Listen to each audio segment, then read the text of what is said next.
Dulu dunia ini dikuasai oleh dua blok yang besar.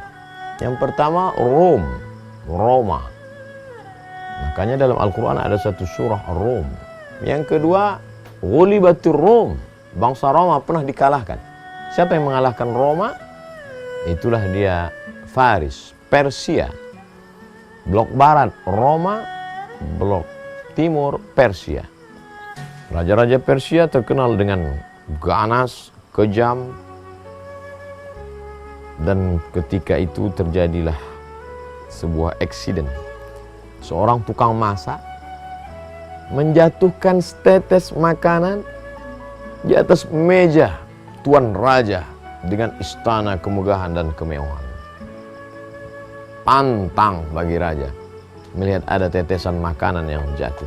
Pengawal, ini ada yang tidak benar dengan pekerjaannya. Tangkap ini tukang masak, tangkap koki ini. Apa hukumannya tuan raja? Pancung kepalanya. Karena dia sudah membuat kekeliruan, kesalahan besar. Walaupun setetes makanan, tapi karena ditumpahkan di depan raja yang agung, yang besar, yang hebat, yang kuasa, raja di raja, Shahin Shah, maka pancung kepalanya. Apa yang terjadi pada pelayan tukang masak ini? Sebelum dia mati, maka dia ambil bejana, mangkok tempat makanan, dia isi makanan penuh, lalu dia tumpahkan dia atas meja di depan tuan raja. Raja heran, semakin bangkit emosi kemarahannya. Kenapa kamu tumpahkan makanan di dalam bejana mangkok itu ke atas meja ini? Wahai orang yang akan dipancung hukuman mati. Tuan raja, aku tidak ingin nanti tersebar berita bahwa aku mati dipancung hanya karena setetes makanan yang tumpah di atas meja tuan raja. Lalu, aku ingin agar orang tahu aku dipancung karena menumpahkan makanan satu bejana, satu baskom besar. Lama tuan raja Persia berpikir, oh begitu mulia akhlak budi pekertimu, kau selamatkan nama baikku, sehingga aku tidak tertulis dalam sejarah sebagai orang yang amat sangat beringas, brutal dan kejam, membunuh tukang masak koki hanya setetes makanan.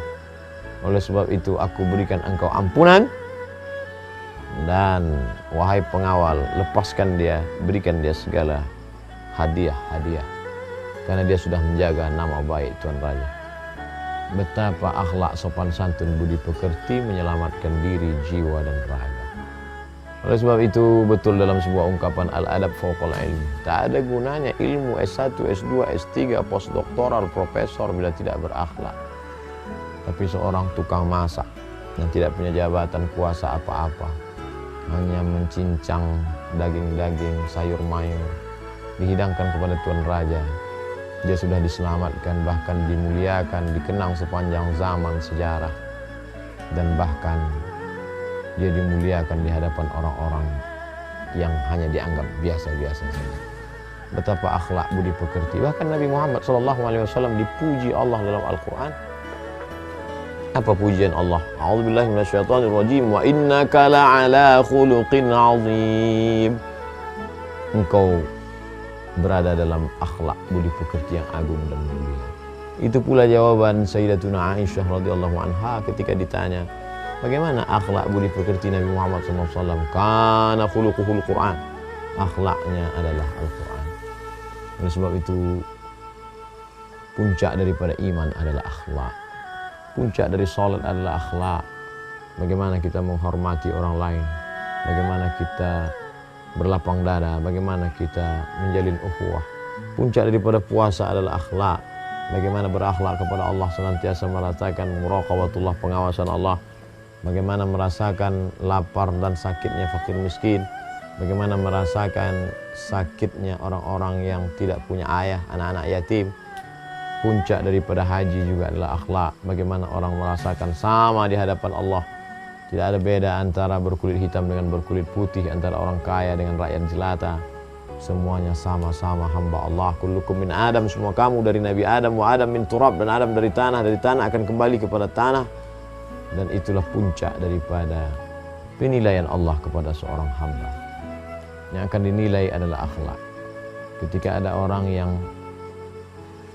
ya'ti yaumil qiyamati bi salatin, menghadap Allah Subhanahu wa taala dengan salat yang banyak, salat tahajud, salat witir, salat duha, salat hajat, salat tahiyatul masjid, salat qabliyah, salat ba'diyah, salat wajib, salat sunat. Wasiyamin, dia juga membawa puasa Senin Kamis, puasa Ayyamul Baid 13, 14, 15, puasa Ashura 10, 9, 10, 11 Muharram, puasa 6 hari di bulan Syawal, apalagi puasa Ramadan, bahkan puasa Senin Kamis, bahkan puasa Nabi Daud alaihissalam. Tapi ternyata tidak melembutkan hati, tidak memperbaiki pekerti. Dan sebab itu maka beribadah baik, tapi merenungkan substansi makna daripada ibadah adalah membentuk akhlakul karimah. Akhlak menyelamatkan seorang tukang masak daripada azab kematian. Akhlak menyelamatkan seorang pendosa daripada azab Allah. Akhlak menyelamatkan seorang calon penghuni neraka sehingga terselamatkan, bahkan masuk dalam surga Allah karena akhlak yang baik dari turun rahmat Allah. Innama yataghammadani Allahu bi rahmatih. Sesungguhnya Allah meliputi aku dengan rahmat-rahmat. Mudah-mudahan kita termasuk sampai anak cucu keturunan kita orang-orang yang menjaga akhlak. Terima kasih, bermanfaat. Wassalamualaikum warahmatullahi wabarakatuh.